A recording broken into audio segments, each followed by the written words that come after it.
அண்ணாமலை சரியான கோவத்தில் சொல்கிறாங்க, டேய் இனிமேல் நீ இந்த வீட்டில் நீ ஒரு நிமிஷம் கூட இருக்கக்கூடாது அப்படின்னு சொல்லிட்டு இருக்காங்க. ஏன்னா அந்த வீடு வந்துட்டு இதுக்கு போக போகுது, ஏலத்துக்கு போக போகுது. 38 லட்ச ரூபா ஏதோ கஷ்டப்பட்டு வந்துட்டு முத்துவும் மீனாவும் சேர்ந்து ஒரு 10 லட்ச ரூபாய் அடைச்சாங்க. அதுக்கப்புறம் ஒன்றுமே பண்ண முடியல, ஒன்றுமே இப்போ ஸ்டே கூட வாங்க முடியாமல் போயிடுச்சு. இப்போ பாரு கோர்ட் வேறு 10 நாள் லீவாக போச்சு, பார்த்துட்டு தான்டா இருக்க நீ இதில் வேறு சொத்துக்காக தான் வந்துட்டு முத்துவும் மீனா இப்பெல்லாம் பண்ணிட்டு இருக்கிறாங்க, வேறு ஒரு பேச்சு வேறு. இனிமேல் இந்த வீட்டில் நீ ஒரு நிமிஷம் கூட இருக்கக்கூடாது அப்படின்னு சொல்லிட்டு இருக்காங்க. இதை பார்த்துட்டு இருக்க விஜயா, எங்க அவன் இப்போ வெளியில் போனால் எங்கேங்க போவான் பாவங்க அப்படின்னு சொல்லிட்டு இருக்கிறாங்க.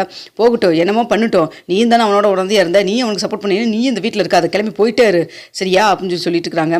இதை பார்த்துட்டு முத்து, அப்பா கோவமாக இருக்கீங்கன்னு எனக்கு புரியுதுப்பா, உங்களுடைய ஆதங்கம் எல்லாமே எனக்கு தெரியுது, நீங்களாம் இப்படி சொல்கிறக்கூடிய ஆளே கிடையாது, இருந்தாலும் இப்படிலாம் சொல்கிறீங்கன்னா உங்கள் மனசு எவ்வளோ தூரம் வேதனையாக இருக்குன்னு எனக்கு புரிஞ்சுக்க முடியுதுப்பா. ஒரு நிமிஷம் அமைதியாக இருங்கப்பா, நம்ம ஏதாவது யோசிப்போம் அப்படின்னு சொல்லிட்டு இருக்காங்க. ஏடா யோசிக்க சொல்கிற, திடீர்னு 38 லட்ச ரூபாய்க்கு எங்கடா போகிறது சொல்லு பார்க்கலாம் அப்படின்னு சொல்லிட்டு இருக்காங்க. அப்போ இருங்கப்பா, ஊரில் இது பாட்டிக்கிட்ட கூடி சொல்லி, ஏண்டா வயசானவங்க அவங்களே கஷ்டப்பட்டு அவங்க நிலத்தில் ஓடுறது ஏதோ காசு கொஞ்சம் வச்சுட்டு இருக்காங்க, அதுவும் நமக்கு ஊருக்கு வரப்போ நம்ம ஏதாவது விசேஷத்துக்கு போகிறப்போ வந்துட்டு பாட்டி செலவு பண்ணிடுறாங்க, அவங்ககிட்ட போய் எப்படா இவ்வளோ அமௌண்ட் கேட்க முடியும், நம்ம வீட்டில் இத்தனை பேர் இருக்கிறோம், நம்மளாலேயே சமாளிக்க முடியாது, அவங்ககிட்ட என்ன கேட்க முடியும் அப்படின்னு சொல்லி பேசுகிறாங்க. இல்லை அதெல்லாம் இல்லை அப்படின்னு சொல்லி பேசிட்டு இருக்கிறப்ப கரெக்டாக பாட்டி வந்துடுறாங்க. வந்தோன்னே வந்துட்டு, ஏன்டா இங்கே நடக்கிறதெல்லாம் எதையும் நீ சொல்ல மாட்டீங்களா அண்ணாமலை அப்படின்னு சொல்கிறாங்க. இல்லைம்மா அது வந்து அப்படின்னு சொல்கிறப்போ, நான் மீனாக்கு பேசிகிட்டு இருக்கிறப்ப தான் மீனா எதாச்சியே சொன்னா, அப்போ தான் இங்கே நடக்கிற விஷயம் எல்லாமே தெரிஞ்சுது. இதான் இவனை பற்றி தான் தெரியும், அது மட்டும் இல்லாமல் இதான் ஒருத்தர் இருக்கிறா பாரு இந்த வீட்டில், அவனை வந்துட்டு பட்டதாரி ஆக்கிட்டேன், பெரிய படிப்பு படிக்க வச்சுட்டேன், அவன் பிஸ்னஸ் மேன் ஆக போகிறான், அங்கே போகிறான் இங்கே போகிறான். ஏன் விஜயா இங்கே நடக்கிறதெல்லாம் தெரியாமல் இருக்குன்னு நினைக்கிறியா? நீ இங்கேருந்து என்ன வேலை பார்த்துட்ருக்க, பொண்ணு பார்க்குறங்கிற பேரில் என்ன பண்ணிகிட்டு இருக்கிற, இவனுக்கு வெளிநாட்டில் வந்துட்டு பொண்ணு பார்த்துட்ருக்கிற எல்லா விஷயம் எனக்கு தெரியும், சும்மா அங்கே நான் சும்மா இருந்துட்டுருக்கிறேன், காட்டை பார்த்துட்டு மட்டும்தான் இருக்கிறாங்கலாம் நினைக்க வேண்டாம் அப்படின்னு சொல்லிட்டு இருக்கிறாங்க. இல்லைங்கத்த, அது வந்து நீயும் பையனும் அடங்கவே மாட்டீங்களா, வீட்டில் இருக்கிற பத்திரம் வந்துட்டு பேங்க்கில் அந்த உனக்காக தான் வந்து வச்சுருந்தான், அதையும் கொண்டுட்டு போய் அங்கேருந்து கொண்டு போய் ஒருத்தங்கிட்ட லாக் பண்ணி வச்சுருக்கிறீங்க. சும்மா வெறுமனா கடனாக இருந்தால் கூட பிரச்சனை இல்லை, வீட்டு டாக்குமெண்ட் அதுவும் 3 மாதத்தில் பணத்தை கொடுக்கணும்னா இந்த முத்து மீனா மட்டும் என்ன உங்கள் வீட்டை என்ன வாங்கியே தின்ட்டாங்க, இவ்வளோ எல்லாம் வந்து பண்ணிகிட்டு இருக்கணும்ன்ட்டு. வேறு இந்த இடத்துல வேறு யாராவது மீனாக்கு பதிலாக இருந்திருந்தாங்க, போங்க உங்கள் வேலையை பார்த்துன்னு போயிருப்பாங்க. அந்த பொண்ணு பாவம் கஷ்டப்பட்டுருக்கு, அப்போ கூட மீனாவை போட்டு வாயில் நீ வந்து மென்று துப்பாமல் விடவே மாட்டேங்கல விஜயா அப்படின்னு சொல்லிட்டு இருக்கிறாங்க. இல்லைங்க அப்படின்னு சொல்லி பேசிட்டு இருக்கிறப்போ, அம்மா விடுமா எப்படியோ ஒன்று அரேஞ்ச் பண்ணுவோம் அப்படின்னு சொல்கிறாங்க. அண்ணாமலை இங்கே பாரு, உனக்கு ஏற்கனவே வந்துட்டு ஆப்ரேஷன் பண்ணியிருக்கு, உனக்கு வந்துட்டு இவ்வளோ டென்ஷனே ஆகக்கூடாது, எனக்கு தெரியும் என் பையன் இவ்வளோ தூரம் டென்ஷன் ஆகும், அந்த வீடு இல்லைன்னா குடும்பமே கலைஞ்சிரும் சொல்லி எவ்வளோ வருத்தப்படுவேன் வேதனைப்படுவேன்னு எனக்கு தெரியும், இதெல்லாம் பார்த்துட்டு நான் சும்மாவே இருக்க போகிறேன், அதான் கிளம்பி வந்துட்டு பணத்தோட அப்படின்னு சொல்கிறாங்க. என்னங்கத்த சொல்கிறீங்க அப்படின்னு சொல்லிட்டு விஜயா கேட்குறாங்க.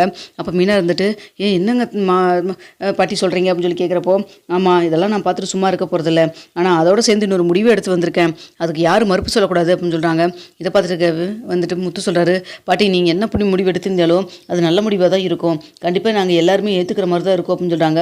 இங்கெல்லாம் யார்கிட்டையும் நான் வந்து ஒப்பீனியன்லாம் கேட்க வரல, சரி இந்த அந்த பணத்தை கொண்டு போய் கொடுத்து ஃபஸ்ட்டு வீட்டு டாக்குமெண்ட்டை மீட்டுட்டு வாடா முத்து அப்படின்னு சொல்லிட்டு கொடுக்குறாங்க. இதை பார்த்துட்டு வந்துட்டு மீனாவும், பாட்டி எப்படிங்க பாட்டி இவ்வளோ பணம் உங்களால், அப்போ அண்ணாமலை இருந்துட்டு, அம்மா ஏதாவது இடத்துக்கு இது வித்துட்டியாமா அப்படின்னு சொல்கிறாங்க.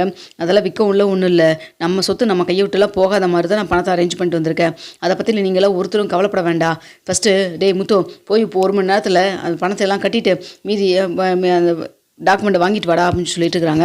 அப்போ மீனா வந்துட்டு, பாட்டி நானும் போயிட்டு வரட்டுமா அப்படின்னு சொல்கிறாங்க. அதெல்லாம் ஒன்றும் போக வேண்டாம் விஜயா, நீ போகக்கூட, மனோஜை கூட்டிகிட்டு போ அப்படின்னு சொல்லிட்டு இருக்கிறாங்க. மனோஜ் முத்து விஜயா எல்லாருமே கிளம்பி போய் பணத்தை கட்டிட்டு டாக்குமெண்ட்டு கேட்குறாங்க. அப்போ ஃபினான்ஸ் வந்துட்டு, எப்படி அதுக்குள்ளே என்ன 2 நாள் தான் இருக்குது, நான் கூட வீடு இடத்துக்கு போயிருன்னு சொன்னு நினச்சேன், அதுக்குள்ளே எப்படி கடைசி நேரத்தில் இப்படி எல்லாம் பணத்தை பெரட்ட முடிஞ்சது முத்து அப்படின்னு சொல்லி கேட்குறாங்க. நாங்கள் எப்படி பெரட்டினா உங்களுக்கு என்னங்க, உங்களுக்கு வர வேண்டிய பணம் ஃபுல்லாக கொடுத்து முடிச்சாச்சு இல்லை சரியா, எங்கள் அம்மாவும் மனோஜும் வந்துட்டு கையெழுத்து போட்டு கொடுத்துருக்குற பத்திரம், எங்கள் அப்பா மாதிரி இப்போ கையெழுத்து போட்டு கொடுத்துற பத்திரம், அது எல்லாத்தையும் கொஞ்சம் கொடுக்குறியா அப்படின்னு சொல்லி கேட்குறாங்க. இருங்க அவசரப்படாதீங்க இருங்க கொடுக்குறேன் அப்படின்னு சொல்கிறாங்க. ஒரிஜினல் பத்திரத்தை அப்படி எடுத்துகிட்டு வா அப்படின்னு சொல்லிட்டு இருக்காங்க. அப்போ வந்துட்டு சரி எடுத்துகிட்டு வரேன்னு சொல்லிட்டு உள்ளே போகிற மாதிரி போயிட்டு இங்கே வந்து சிந்தாமணிக்கு கால் பண்ணுறாங்க. என்னங்க முத்து வந்துட்டு பணம் கொடுக்க மாட்டான், ஏலத்தில் வரும், எப்படியாவது நம்ம அந்த வீட்டை எடுத்துக்கலாம்னு சொல்லி பார்த்தா கடைசியில் பார்த்தா முத்து பணத்தை கொண்டு வந்துட்டானுங்க அப்படின்னு சொல்கிறாங்க. என்ன சொல்கிறீங்க, அதெல்லாம் ஒரிஜினல் நோட்டு தானா, என் ஆள் எண்ணிட்டு தான் இருக்கான், அதெல்லாம் ஒரிஜினல் நோட்டு தான், என்னங்க எப்படிங்க இதெல்லாம் அப்படின்னு சொல்லி கேட்குறாங்க. ஆஃப்டர் ஆல் ஒரு டிரைவர் எப்படி இவ்வளோ பணத்தை அவனால் பெரட்ட முடிஞ்சுது, அந்த பூ கட்டுற வேலையை வச்சுக்கிட்டு அவள் எப்படி இவ்வளோ பணத்தை கொண்டு வந்து கொடுத்தா, அவங்க கூட வரல, மீனா கூட வரல, கூட வந்துட்டு மனோஜும் விஜயா தான் வந்திருக்காங்க அப்படின்னு சொல்கிறாங்க. இப்போ என்னங்க பண்ணுறது அப்படின்னு சொல்லி கேட்குறாங்க.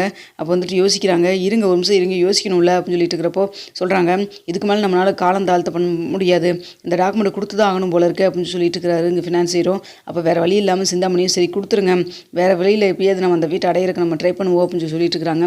அடுத்த வந்துட்டு வந்தோன்னே, என்ன பேசவங்ககிட்டலாம் பேசி முடிச்சிட்டிங்களா, டாக்குமெண்ட் கொடுக்க சொல்லிட்டாங்களா என்ன, அவங்களுக்கு ஆர்டர் வந்துருச்சா என்ன அப்படிங்கிற மாதிரி முத்து கேட்குறாங்க.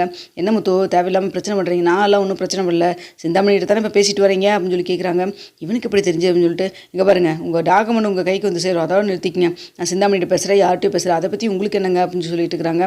பார்த்தியாம்மா நீ தான் சிந்தாமணி வீட்டில் நடக்கிற விஷயத்தை எல்லாத்தையும் போய் சொல்லிட்டு இருந்தீங்க, கடைசியில் இப்போ என்ன இருக்குதுன்னு பார்த்தீங்களா அப்படின்னு சொல்லிட்டு இருக்கிறாங்க. இவங்களாம் இப்படி இருப்பாங்கன்னு நான் கொஞ்சம் கூட எதிர்பார்க்கவே இல்லைடா அப்படின்னு சொல்லிட்டு இருக்கிறாங்க. இதை பார்த்துட்டு இங்கே பாருங்கள் நீங்கள் யாரை வேணால் நம்புங்க, ஆனால் அந்த சிந்தாமணி மட்டும் நம்பிடாதீங்க அப்படின்னு சொல்லிட்டு இருக்கிறவ டாக்குமெண்ட் கொடுக்குறாங்க.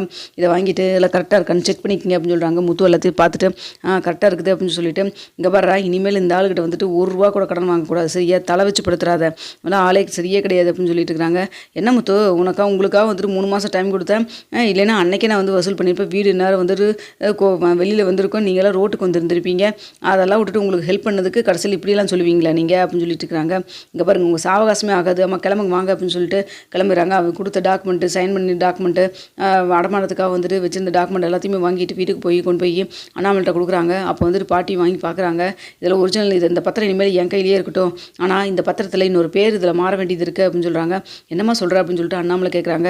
ஆமாண்டா நான் சும்மா வந்தேன்னு நினைக்கிறியா, இந்த வீட்டில் இந்த டாக்குமெண்ட் மீண்டும் இருந்ததுன்னா கண்டிப்பாக இது 2வது தடவை நடந்திருக்கு, இந்த விஜயாவும் கம்மிட்டு இருக்க மாட்டான், இல்லை இந்த மனோஜும் கம்மிட்டு இருக்க மாட்டான், முத்து வாய்க்கவே சொல்கிற மாதிரி அவன் படித்த முட்டாள் தான் அப்படின்னு சொல்கிறாங்க.